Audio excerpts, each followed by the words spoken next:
igreja, como povo de Deus. Eu vi uma frase, alguns meses atrás, que essa frase eu tomei para mim.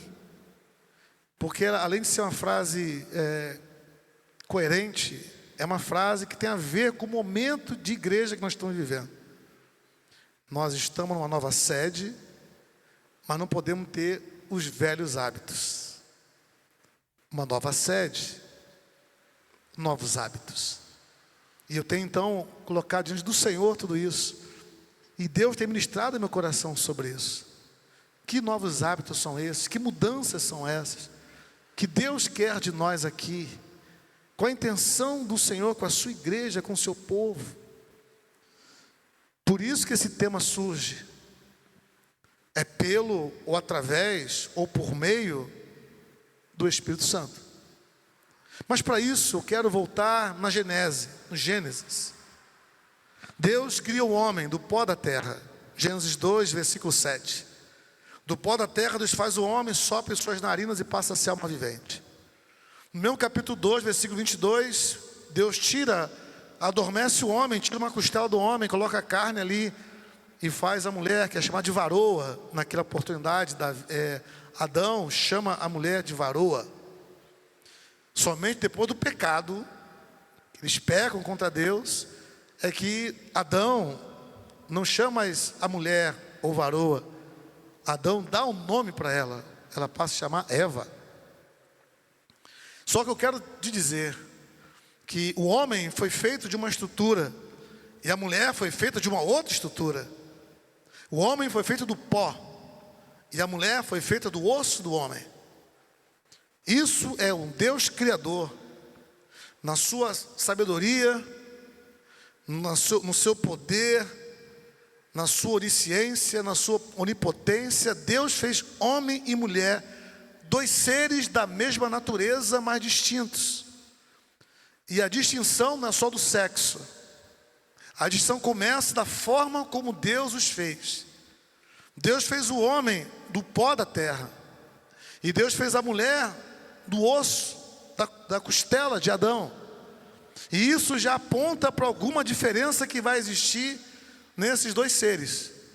Haverá uma diferença entre eles. Quando Deus apresenta a mulher a Adão, Gênesis 2, 24, Adão vai dizer: carne da minha carne, osso dos meus ossos. É verdade, porque exatamente isso aconteceu. Ele perdeu uma costela ali, né? Deus tirou a costela dele para fazer a mulher, né? E dali começa, no ambiente do Éden, era um ambiente perfeito, de perfeição. Os dois se completavam. Apesar de serem formados de maneiras diferentes, os dois se completavam. Foi o único ser que Deus criou, macho e fêmea, de forma diferente na sua estrutura. Se você pegar o jacaré, a jacaroa, é a mesma estrutura. Se você pegar o coelho e a coelha, é a mesma estrutura. Se você pegar o boi e a vaca, é a mesma estrutura. Se você pegar qualquer outro ser que Deus criou no sexto dia, é a mesma estrutura. Mas o homem e a mulher, Deus fez diferente. Deus fez diferente. E eles então ali no Éden, naquela perfeição toda, se completavam. Veio o pecado. Eles foram expulsos do Éden. E ao ser expulso do Éden, o pecado trouxe consequências que afetou essa natureza que Deus criou diferentemente, o homem e a mulher. O homem então é esse ser que Deus criou, que toca a sua vida baseado na sua inteligência, na sua força, quer se impor, se arrisca, coloca a vida em risco muitas vezes. Não é à toa que a gente vê no mundo, se você pegar o livro de recordes, você vai ver que 90% dos recordes são homens. Também o homem vive menos por conta disso, porque coloca a sua vida muito em risco. A mulher tem outro perfil. A mulher tem outra constituição.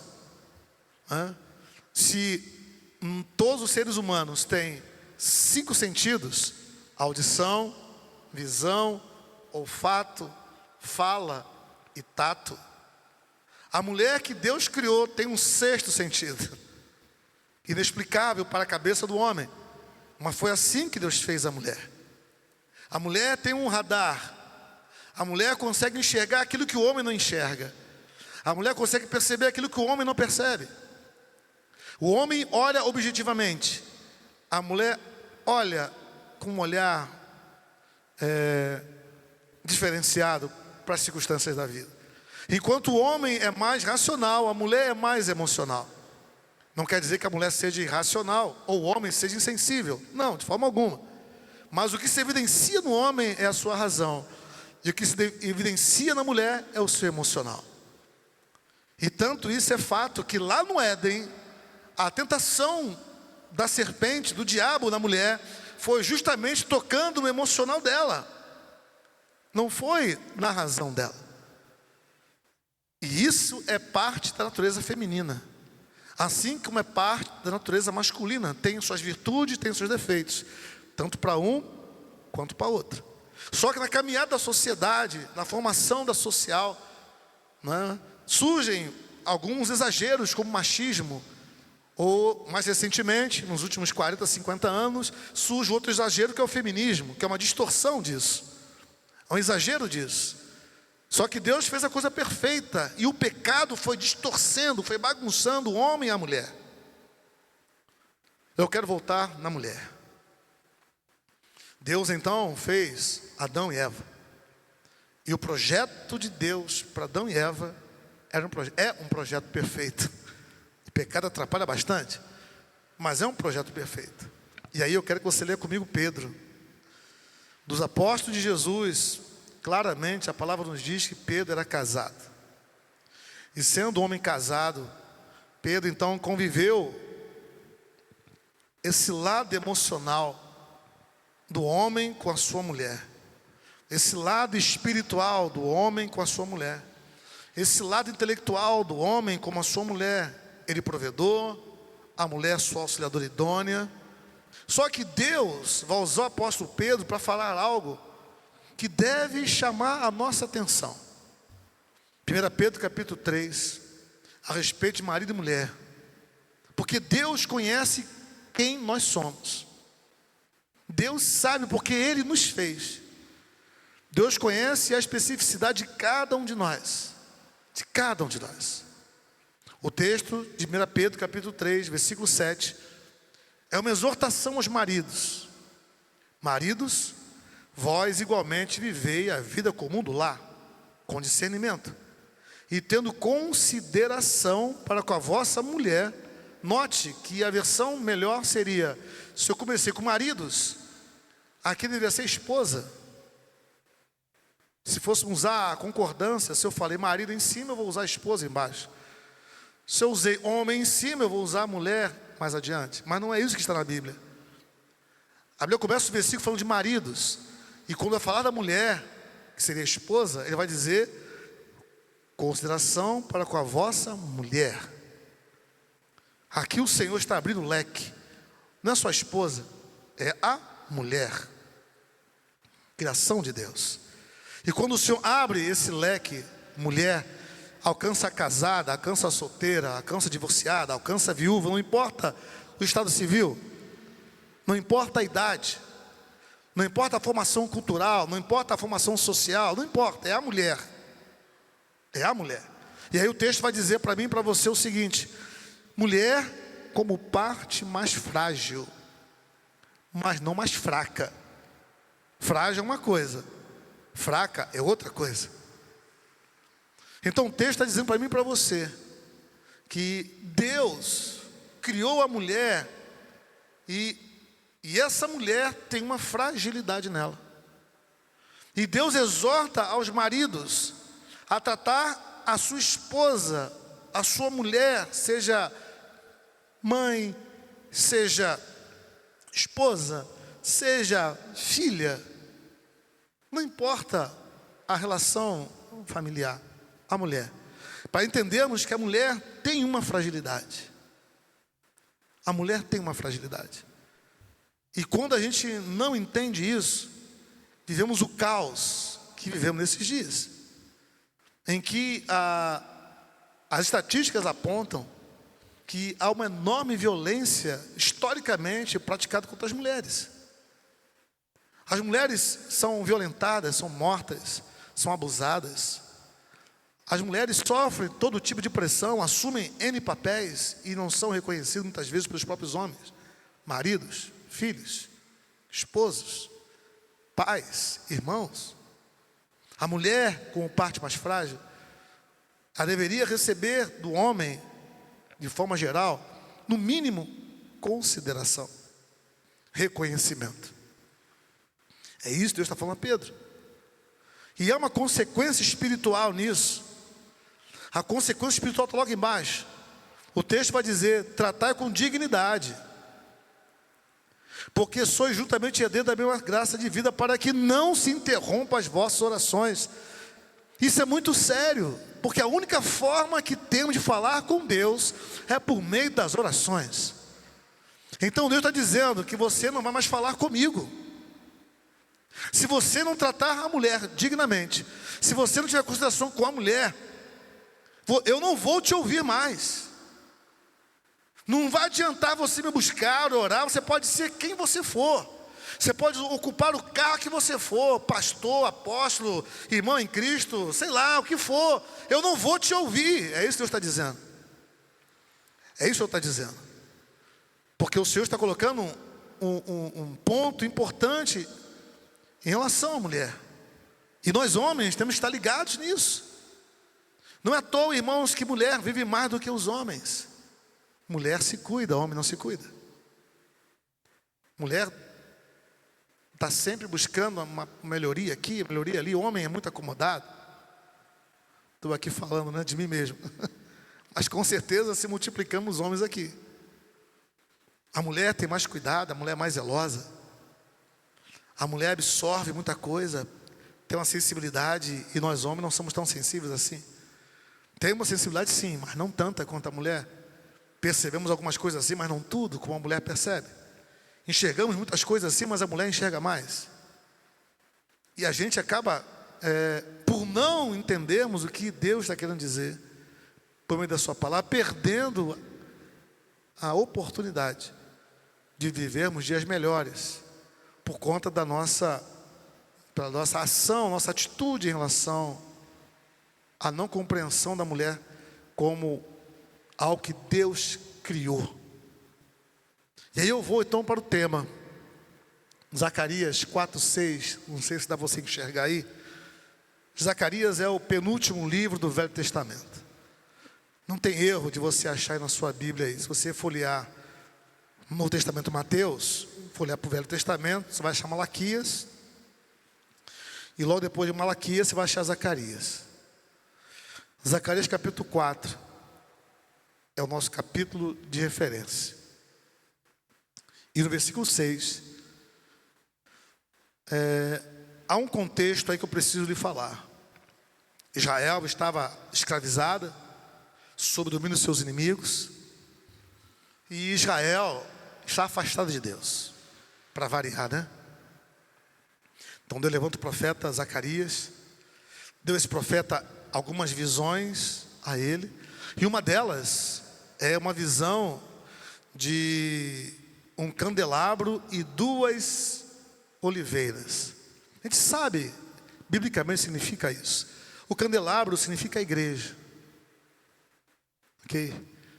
E as 2 oliveiras representam uma raiz de Deus, algo de Deus ali acontecendo.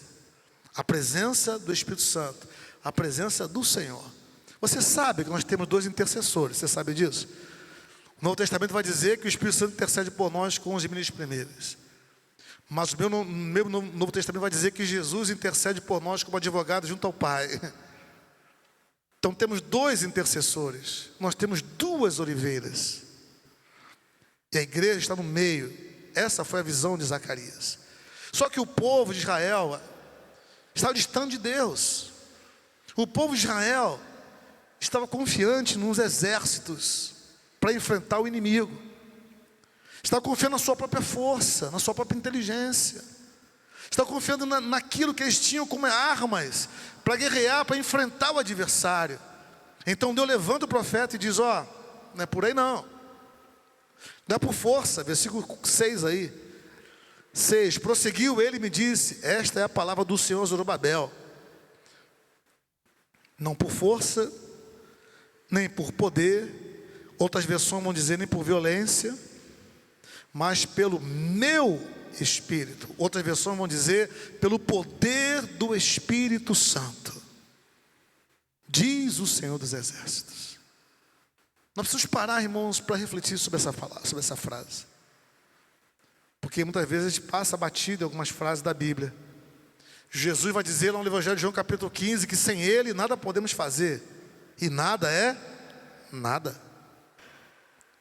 absolutamente nada. Jesus vai dizer no capítulo 16 de João que o Espírito Santo é que convence do pecado, da justiça e do juízo. E quantas vezes nós insistimos em querer convencer alguém, querer argumentar com alguém para convencer aquela pessoa, estamos perdendo a oportunidade de deixar o Espírito Santo fazer o trabalho dele. Quem convence é o Espírito Santo. Nós não podemos dissociar a palavra da nossa prática de fé. Não é por força, não é por violência. Aí falo eu, né? Quando falamos de força, falamos de violência, olhando para o homem, olhando para a mulher, é um comportamento natural no homem. O homem quer resolver a coisa do seu jeito, da sua força, a sua razão, está cheio de razão, está cheio de argumentos. Então ele vai para o braço, se não sai no papo, vai no músculo, vai no murro, vai na briga. Assim é o homem. Mas também é um certo perfil feminino também. A mulher também, talvez não seja a força do seu braço, ou a sua força física, mas a mulher vai na força da sua capacidade que Deus lhe deu de argumentar, de tentar convencer, de usar da sua sensibilidade. Tanto o homem quanto a mulher precisamos nos autoconvencer que quem vai fazer a obra é o Espírito Santo. No coração nossos maridos e filhos, no coração nossos pais e irmãos, no coração dos colegas da faculdade, da escola, no coração dos amigos de trabalho, no coração da própria igreja. Quem faz a obra, quem convence, quem vai dar a vitória é o Espírito Santo de Deus, não somos nós. Não é que a gente vai lavar as mãos como Pilatos, mas é a gente descansar em Deus, entender que Deus é que vai fazer, Deus é que vai realizar, Deus é que vai executar. E muitas vezes nós atrapalhamos Deus, que queremos fazer nossa força, queremos fazer o nosso poder, nossa inteligência, nossa sensibilidade, nossa percepção. Nós queremos fazer acontecer e tal. Eu acho que é assim, eu acho que é assado. E tomamos opiniões, ficamos muitas vezes de uma forma parcial, de uma forma integral, e vamos fazendo, vamos ali caminhando na nossa força. E impedimos o Espírito Santo de agir. Impedimos o Espírito Santo de convencer. Impedimos o Espírito Santo de falar. Nesses dias, irmãos, eu vi uma frase de Deus, nas madrugadas aí, falando com Deus em oração. Deus falou assim para mim: cala a tua boca, não fale, é comigo. Você está sentindo, está doendo em você, mas é comigo. Cala a tua boca. Opa, mas Deus, estava falando com a Lúcia que eu produzi algumas coisas em vídeo e apaguei tudo. Estava ali armado já, produzido em vídeo. Uma série de circunstâncias, família, igreja, trabalho. Eu sumi com tudo. E quando Deus fala, Ele só espera uma reação nossa: obediência. Deus não espera outra reação nossa, a não ser obedecer. Posso até não concordar, Deus não espera essa concordância. Não há lugar nenhum que diga que Deus espera que eu concorde com Ele. Você não vai encontrar versículo nenhum na Bíblia dizendo isso. Mas você vai encontrar multidão de versículos dizendo: obedeça, obedeça. E foi o que eu disse a Deus: ok, Senhor, eu não concordo, mas obedeço. E estou diante de Deus até então, buscando a Deus. Foi quando o Espírito Santo me trouxe esse versículo de Zacarias. Zacarias era o profeta, Zorobabel era o sacerdote. Zorobabel não era o profeta, mas você leu comigo aqui que a palavra foi dada do Senhor a Zorobabel. Zorobabel era o sacerdote, ele não era o profeta é Zacarias.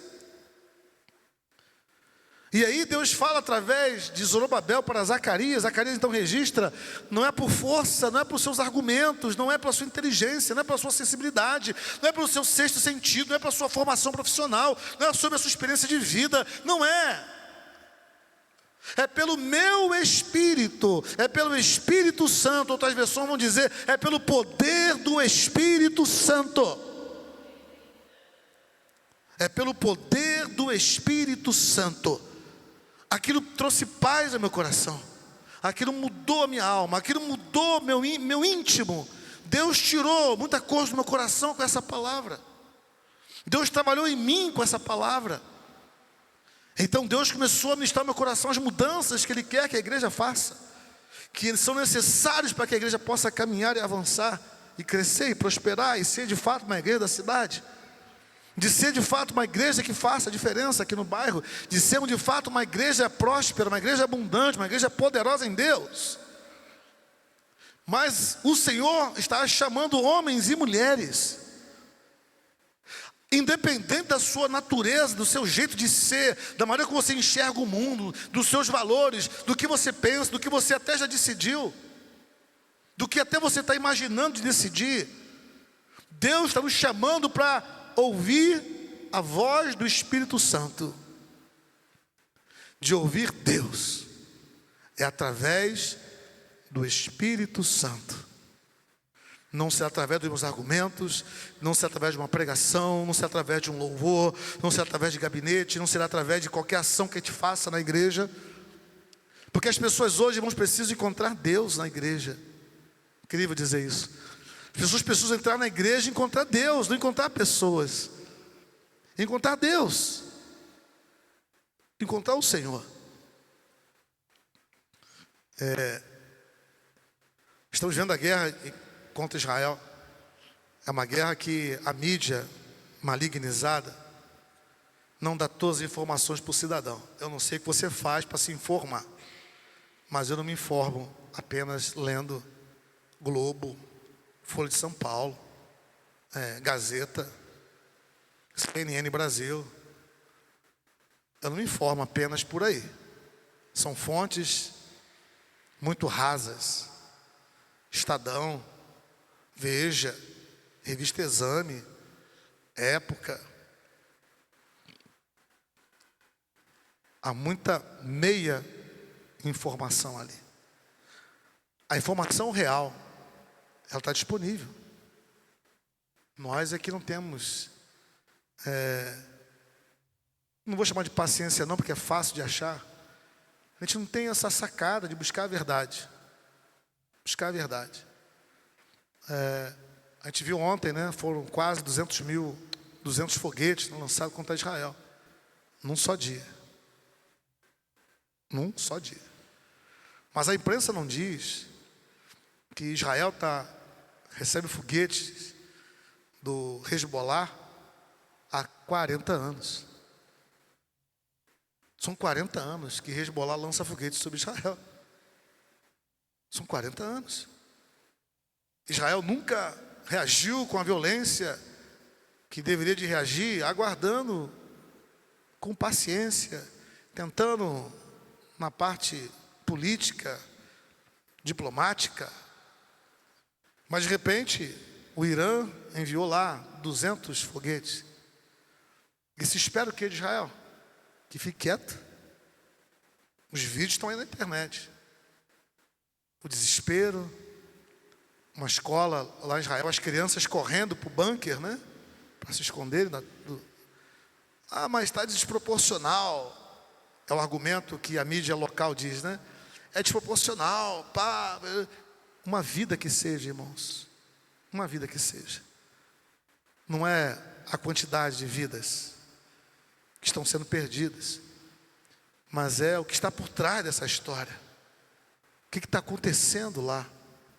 O que está acontecendo com Israel e com os grupos ali? Não é uma guerra no sentido de guerra que a gente conhece. É uma defesa de um grupo terrorista que está atacando um país democrático. Esse é o argumento que ninguém fala, que ninguém diz.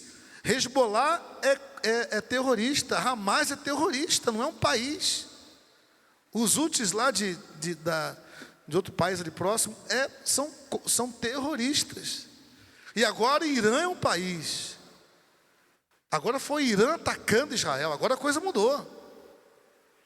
Agora é uma guerra declarada. Não é mais uma guerra contra um grupo de insurgentes que não gosta de mim. Agora é um país inteiro que mandou 200 mísseis contra Israel. A coisa deu uma escalada. E achar que Israel não vai fazer nada, creio que não vai passar barato. Bom, o que eu quero dizer com isso, irmãos? Quer dizer para os irmãos que a Bíblia está se cumprindo, que as profecias estão se cumprindo. E essa aqui de Zacarias é mais uma profecia que está se cumprindo. Não é por força, não é por violência, é pelo Espírito de Deus. Só que nós estamos aqui no Brasil seguros, não estamos em Israel recebendo bomba na cabeça. E lá Israel dizer, irmãos, não é por força, não é por violência, é pelo Espírito de Deus. Lá essa mensagem teria uma outra conotação.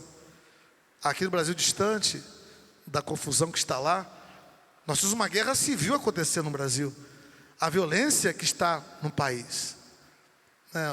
Outro dia conversei com uma pessoa dizendo, pastor, eu vou ao Rio uma vez por mês e passei a fazer compra lá. É mesmo? Por quê? Pastor, lá é tudo mais barato. Aqui o arroz é muito caro, eu compro o arroz lá por 12, 14 reais, aquele saco de 5 quilos. Compro até legumes e verdura, eu compro mais barato. E tal. Eu falei, tá bom, mas você sabe que no Rio de Janeiro é o local onde mais se rouba carga no Brasil, né? Você sabe que você pode estar comprando alimentos fruto de roubo de carga. Porque se botar na ponta do lápis os impostos, o que as empresas têm que pagar, você vai ver que esse arroz aí está a um ponto muito fora da curva, né? Quando a esmola é muita, o santo deveria desconfiar, né? Mas nós, muitas vezes, nos falta esse desconfiômetro, né? Nós vemos uma guerra civil no Brasil. Onde está a igreja? Onde estamos nós? Nós deveríamos ser esse ponto de equilíbrio do poder de Deus. Não de ir para as ruas com bandeiras e faixas, mas dizermos para as pessoas e manifestarmos em nossas vidas o poder de Deus. E o poder de Deus é a pessoa do Espírito Santo. É Ele na igreja. É Ele em você. As pessoas entrarem num ambiente como esse e serem curadas. Entrar num ambiente como esse e serem restauradas. Entrar num ambiente como esse e serem transformadas pelo poder de Deus. Não sou saudosista não, irmão, não sou. Até gostaria de ser mais, mas não sou tanto assim. Mas eu vim de um tempo de igreja, do momento pentecostal, em que as pessoas do carnavalesco, se convertiam a Jesus. E hoje nós estamos vendo a igreja indo para o carnaval. Um caminho inverso. Eu lembro que há uma entrevista famosa de uma... Esqueci o nome dela aqui agora, deu um branco agora aqui. Não estava aqui no momento, nas minhas anotações aqui. Ela era da Mangueira, uma das manda-chuva da Mangueira, reclamando das igrejas.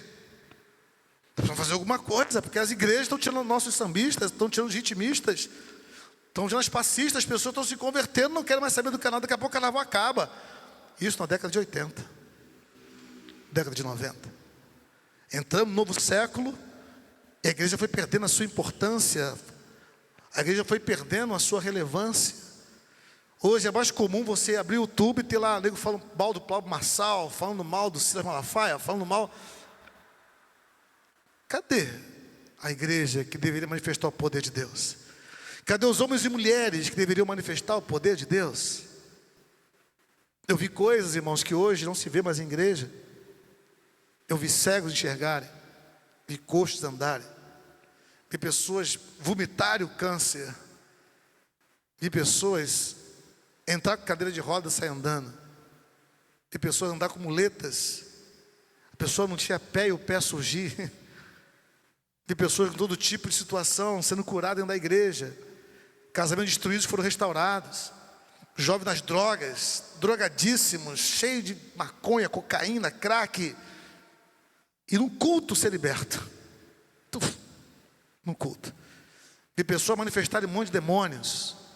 E o demônio saindo um a um daquela pessoa. E essa pessoa hoje prega a palavra de Deus. Onde está isso? Deus mudou? Cadê Deus? A mudança está, irmãos, que a gente começou a caminhar na nossa força. Não é por força, não é por violência, mas nós caminhamos nossa força, nossa violência. Queremos fazer do nosso jeito, na nossa hora, no nosso tempo. E nos distanciamos da pessoa, do Espírito Santo de Deus. Perdemos o temor, perdemos a reverência. E começamos a querer tocar nossas vidas com as nossas próprias escolhas. E alguém já disse uma frase, está rodando aí no Instagram aí, caiu no Instagram da igreja outro dia. Ore para Deus te abençoar, para depois não orar, não ficar orando para Deus te livrar das consequências das escolhas que fazemos. É impressionante, irmãos, como a gente não percebe. Como igreja, não estou falando para ímpios aqui, estou falando para a igreja. Você tem um sonho, não será por sua força, não será pelo seu poder, será pelo Espírito Santo. Você deseja algo melhor para a sua casa, para a sua família, para o seu lar? Não será na sua força, não será por violência, será pelo Espírito Santo. Você deseja algo para o seu casamento, algo para os seus filhos, algo para a sua casa, para o seu trabalho, para a sua vida financeira, para onde for, de uma forma geral da sua vida? Não será por força, não será por violência, será pelo Espírito Santo. Eu fico me perguntando quando é que a gente vai se convencer disso. Quando é que a gente vai se convencer que quem convence é o Espírito Santo? Quando é que a gente vai se convencer que é pelo Espírito Santo de Deus, que é através do Espírito Santo de Deus? Vão continuar dando murro e ponta de faca, vão deixar passar mais um ano distante daquilo que Deus deseja, vão viver uma vida limitadas ainda, porque ainda não compreendemos que Deus tem algo melhor para nós. Vão permanecer patinando na vida. Eu disse isso a uma pessoa certa vez. Você vai esperar o mal acontecer, o pior acontecer, para perceber que você está errado, para perceber que esse não é o caminho, essa não é a escolha certa. O Espírito Santo, irmãos, está ansioso por agir por meio da igreja. Ninguém faz a obra de Deus sozinho, mas o Espírito Santo está esperando de mim, de você, uma atitude de depender dele.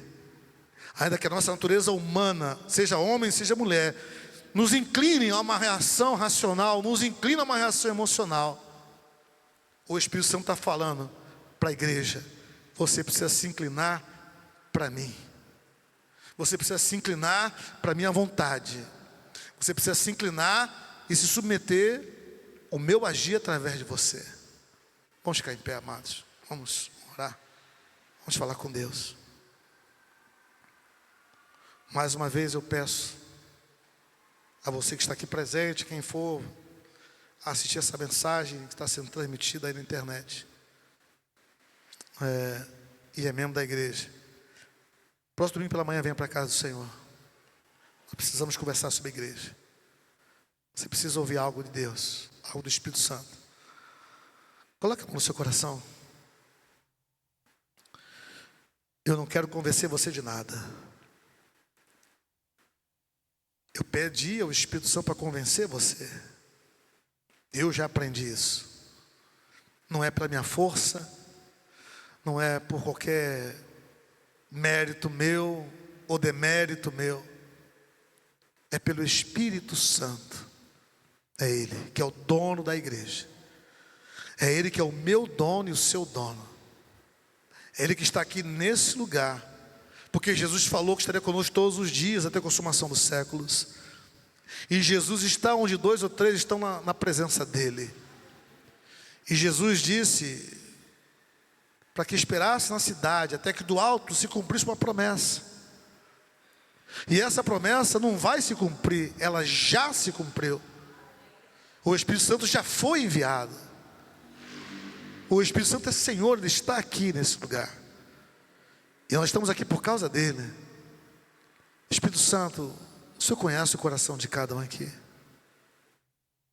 Não é por argumentos, por raciocínios, pensamentos. Não é por sentimentos. Não é por aquilo que achamos que é o certo ou o errado. Valores.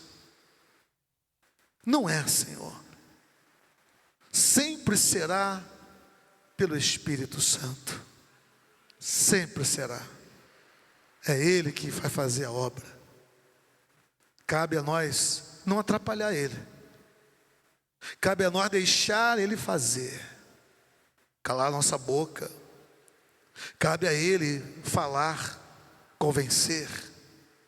Cabe a Ele mudar corações e mentes. Cabe a Ele arrancar os espinhos. Cabe a Ele, Senhor, consolar, exortar, edificar, obra do Espírito Santo. E nós queremos uma igreja, Senhor, que tenha essa sensibilidade. Uma igreja, Senhor, que já aprendeu isso. Já aprendeu quem convence é o Espírito. Já aprendeu que sem o Senhor nada podemos fazer, por mais correto que seja o que nós queremos fazer, por mais racional, de bom senso que possa ser o que pretendemos fazer, por mais de emoção que tenha, por mais de sentimento que tenha, por mais que e lógica e raciocínio tenha, sem o Senhor nada podemos fazer. Nada é nada, Senhor. Nada é nada. Se há algo que nós não podemos perder, Senhor, é tempo. Tempo não volta. E nós não temos mais o direito de errar, Senhor, porque a Tua palavra nos revela a verdade. O Senhor está conosco, Espírito Santo. O Senhor está com a sua igreja. Então, Pai, eu já pedi ao Senhor, repito aqui, nos convença. Convença cada um de nós aqui, que é pelo Seu Espírito. Não é pelo diploma, não é pela experiência de vida, não é pelos anos, não é pela idade, não é pela razão, pelo bom senso, pela experiência, não. É pelo Seu Espírito, Senhor. E é isso que te peço agora. Espírito Santo, faça na minha vida, faça na vida dos meus irmãos aquilo que só o Senhor pode fazer. Que a explicação que a gente vai dar para alguém que nos perguntar como que isso aconteceu, a nossa resposta será: foi o Espírito Santo. Foi Deus quem fez. Não fui eu quem fiz. Ainda que eu desejasse muito, ou ainda que eu resistisse, ou ainda que eu não quisesse, foi o Espírito Santo quem fez. Foi o Espírito Santo quem realizou. Foi o Espírito Santo que colocou a mão. Foi Ele. E toda honra, glória, louvor e adoração eu rendo a Jesus. Eu rendo ao meu Senhor e Salvador Jesus Cristo, porque afinal de contas, todas as coisas cooperarão para o nosso bem. No final das contas, nós é que seremos muito mais que vencedores. No final das contas, Senhor, o nosso barquinho vai chegar no porto seguro. Por mais turbulenta que estejam as águas, por mais vento contrário que sopre, nós vamos chegar nos bons portos. Nós vamos chegar na terra prometida, nós vamos chegar na Nova Jerusalém, nós vamos chegar onde temos que chegar, Senhor, porque o Senhor é conosco. Nós não estamos sozinhos. E com o Senhor nós somos maioria, Senhor. Então, Espírito Santo, te peço, vem encher esse lugar com a Tua presença. Vem encher esse lugar com os sinais, com as maravilhas. Vem encher esse lugar, Senhor, de pessoas doentes, enfermas, possessas, oprimidas, doentes da alma, atribuladas e tribulosos. Eles entrem aqui, não para ter um encontro comigo ou com os meus irmãos, para ter um encontro contigo, Senhor. E aqui ser libertas, curadas, transformadas, tirado o coração de pedra, colocado o coração de carne, cheias do Espírito Santo, batizadas com o Espírito Santo.